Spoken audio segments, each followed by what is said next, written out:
Today we're going to take a look at the 2021 edition of the LG OLED C1. This is a 4K smart TV with OLED technology. Built in, it has the WebOS interface and much more. And in today's video, I'm going to show you everything it can do. I do want to thank LG for sponsoring today's video and providing the TV. So first, let's talk about the specs. As you can see, there are a ton. Now, you can check out the link in the description below to see all of those specs, but we're gonna go over and highlight the best things about this TV today. Let's start by talking about the unboxing experience. Now, when you do unbox this TV and get it set up, you do need to have two people that are available to do this. I do want to mention that the port and the plug are opposite from Samsung TVs that I've used in the past. So here we have the power cable on the right side, and we have the HDMI and other ports on the left side of the TV. So when you're planning to put this in your home, that might be handy to know. Now, before we get this plugged in, let's talk about the ports that we have on the back of the TV. Here we have 100 megabits per second RJ45 port. We have an optical port. There's an antenna in, and there's 3 USB ports, 2 on the back, 1 on the side. And then we also have 4 HDMIs. Now, each of these HDMIs do support HDMI 2.1. So that means that you can game at 120 frames per second at 4K, which is just amazing. Now, HDMI 2 does support eARC. So that's going to be great to be able to use Dolby Atmos so that you have the best sound possible. Now, something that you can't see on the back of the TV is the built-in Wi-Fi and Bluetooth, where you can connect your different devices to, as well as the A9 Gen 4 AI processor. Now, this processor is going to help with the TV to be able to process all of that high data images that we'll be talking about in a little bit. Now, when you do use the TV stand, you do have the option to route some of the cables right from the back here to have better cable organization. Now, if you do want to mount the TV, find a 300mm by 200mm mount to mount it on your wall. Now, once we have this unboxed, let's go ahead and plug it in and get set up. Now, there are 2 ways in which you can do this. You can either download the ThinQ app on your mobile device, or you can just use the magic remote that the TV came with to control and set up everything. The ThinQ app also gives you a remote to control the TV from your phone, and it has a few other features as well. Now, once the setup is fully complete, we are brought to the home page. Now, the home screen has been reorganized for the 2021 edition to be more comfortable to use. Now, on the top row, you have a few different notifications as well as a search option. Next, after the top row, you have some other recommended things that you can watch.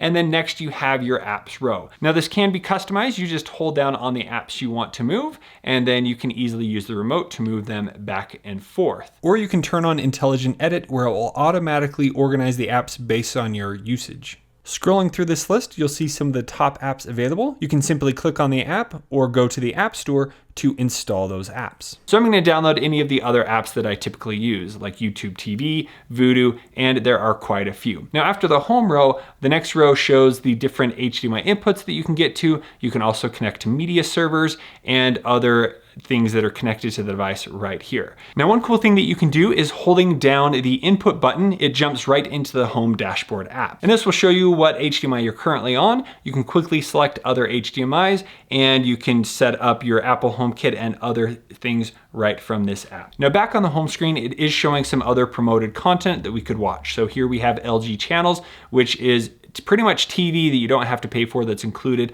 on the TV, and so you can watch right there. Then if we scroll down, you'll see more promoted content that you can watch and other recommendations that LG has for you. Now, when you turn off the TV and you turn it back on, you are greeted with the apps row again, so you can quickly find the app that you want to go to. If you prefer not to have that show up, you do have the option to turn that off. Next, let's talk about the Magic Remote. For the 2021 model, it has a brand new design with new features. Now, this might be one of my favorite remotes I've used on any smart TV. Because of this one feature, you can see that back there, there's a little mouse on the TV. And is how you interact with the TV is all you need to do is use this little scroll wheel, and then you can move this around just like you would a mouse. So this is really helpful when you're signing into different smart applications. You are able to simply type in your email address just like you're used to, instead of click, click, click, click, click, click, click, click. You can use that if you want to, but I find that that Magic Remote is pretty cool. Now, this remote has all kinds of other things: volume, mute, channel. You have your home, your voice assistant button. Now, this is an LG voice assistant button right here. Play Peter Rabbit. These are the results from Peter Rabbit. Which one of these would you like to view?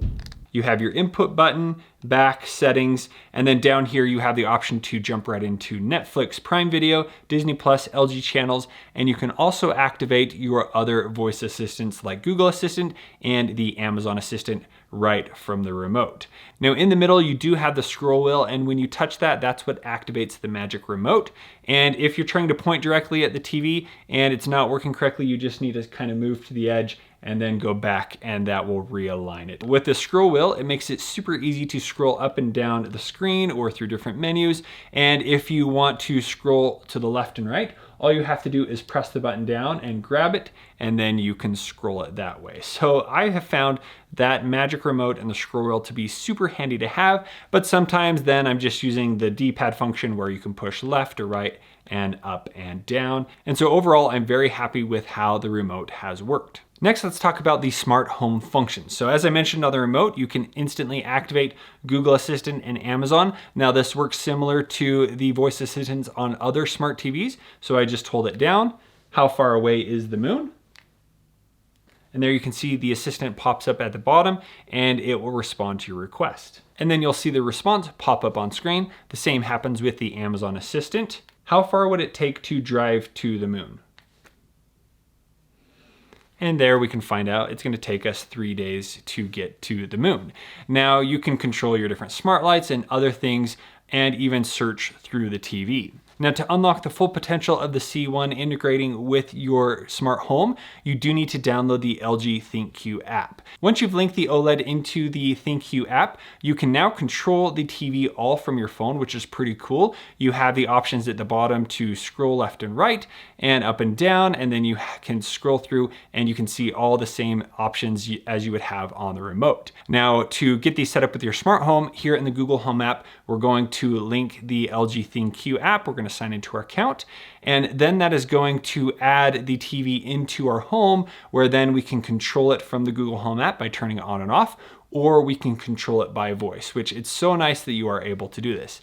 Hey Google, turn off LG TV. Sure, turning LG TV off. And there the TV turns off.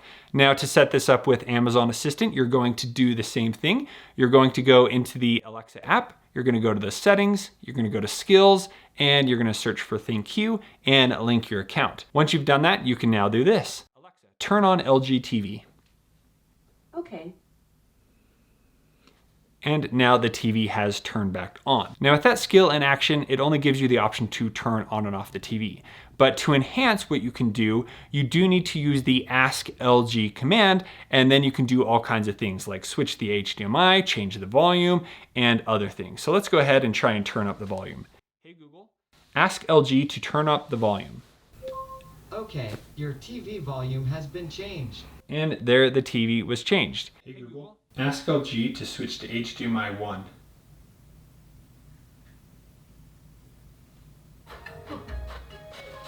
Okay, your TV input will be changed to HDMI 1 now. You can also control the OLED by connecting it to Apple HomeKit. Now you do that by going into the home dashboard here, and then you're going to go to the AirPlay option. Now once you go into the AirPlay option, you do get the option to connect this through Apple HomeKit. So here on my iPad, I just need to go to the Home app, go and add a new device, and then I need to type in the code that is on screen.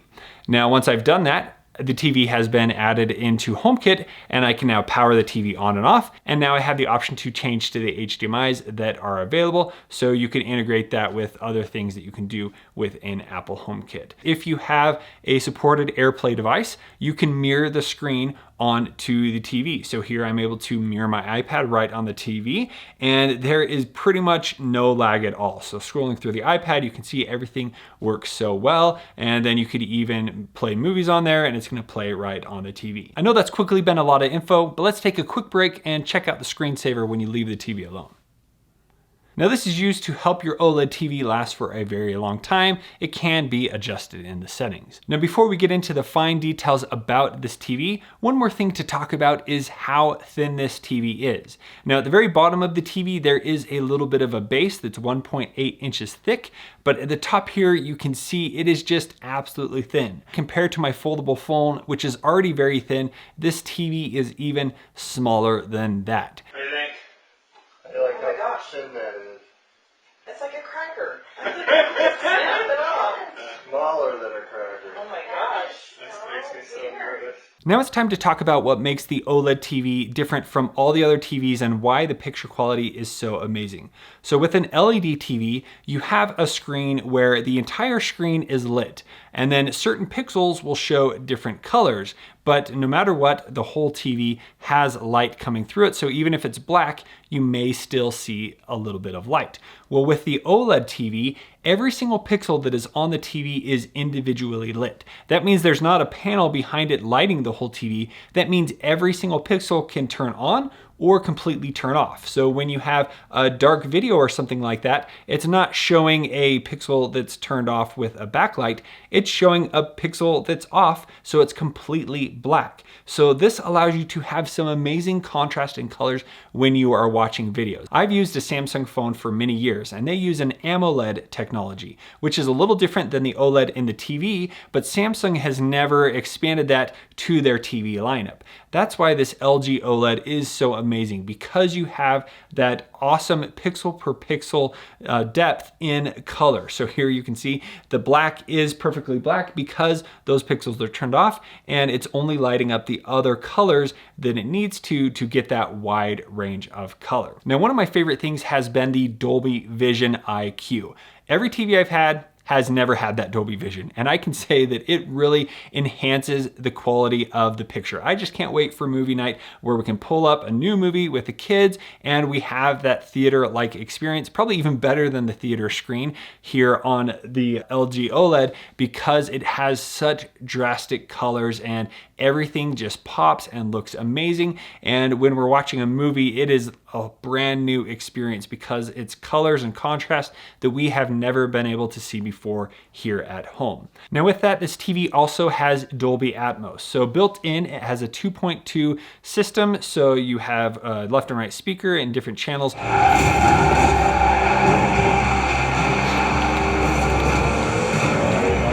But for the most part, I have plugged in my own Dolby Atmos system with this, and it sounds absolutely amazing.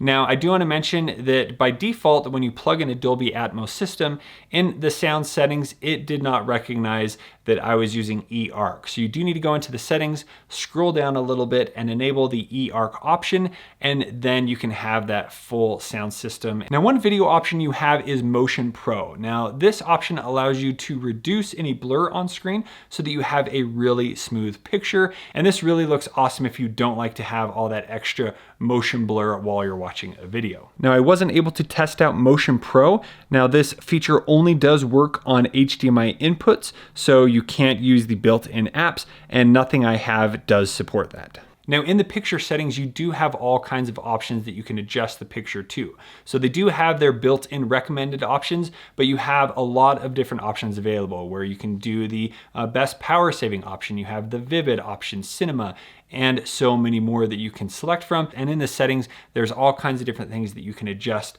to make the picture quality just look perfect for your home. Now, I don't have a next-gen console yet, but I do have a pretty good computer. So I did pull out my computer and plug it in, and wow, I could not believe my computer could produce some images that looked so amazing. So let's go ahead and test out Forza Horizon 4. Now, as soon as I loaded up the computer, it automatically switched to Game Optimizer. So this enables the Gsync option so that you can have some amazing gameplay while you're using an NVIDIA graphics card. So here I have an RTX 2060. Now, once the Gsync was enabled, we began playing, and I was just blown away by what the OLED was able to show while gaming on this. Once I got in the game, I did go in and adjust any settings, making sure it was set to 4K. Here I'm able to only output 60 frames per second with my graphics card, and then I also enabled HDR, and this just looks outstanding. Now, a few other things the C1 supports is AMD FreeSync and HDMI VRR. Now, honestly, I don't know exactly what those do, so please let me know in the comments below so that I can know exactly how awesome those features are. It also has a 1 millisecond response time, which is extremely low. Now I did mention before, but each HDMI port does have HDMI 2.1. So that's the latest standard and the fastest transfer rate. So if you buy any of the new next gen gaming consoles, they will be able to support that on this TV, and you will have the best picture quality that is available. Now, one more thing about gaming is you can download the Twitch app directly on the OLED TV, so you can stream all the online gaming right from the app. We have now been using the LG OLED for about a month, and we are incredibly impressed by what it can do. I absolutely love this OLED technology, how you can have the perfect blacks, but then you have a wide range of colors, so every video just looks amazing and really stands out versus any other TV that I've owned. Now, one thing I've come to notice on built-in smart TV interfaces is even though they have really great processors, the interface is sometimes laggy, and that is no different here with the LG 65C1. Now, it's not really a deal breaker here, but every once in a while I'll click on something or it just takes a little bit longer to load. But where I really notice that the processor stands out, and maybe that's what the processor is really for, is when I'm streaming anything. Sometimes on other TVs, I've noticed a lot of artifacting around different things. And I notice this a lot in cartoons that my kids are watching. But while watching those here on the 65C1, I saw none of that. So it is able to pull in that stream and process it to make it look amazing and upscale or whatever it's doing to give an absolute excellent picture quality even while streaming different data. So even though maybe it's a little bit laggy here and there on the software interface, when you're watching videos, there is no lag there. There's no buffering or anything while that is going on, and the picture quality is just very crisp, like you would want to see in a next-gen TV. So if you are in the market for a brand new TV and you want something with the latest standards, I can highly recommend the 65C1, as it's going to be great for gaming, watching videos, and just casual TV watching. If you do have any further questions about this TV, please let me know in the comments below. Also, check out the TV in the description to see all the full details. Now, if you do want to see my Samsung Q90T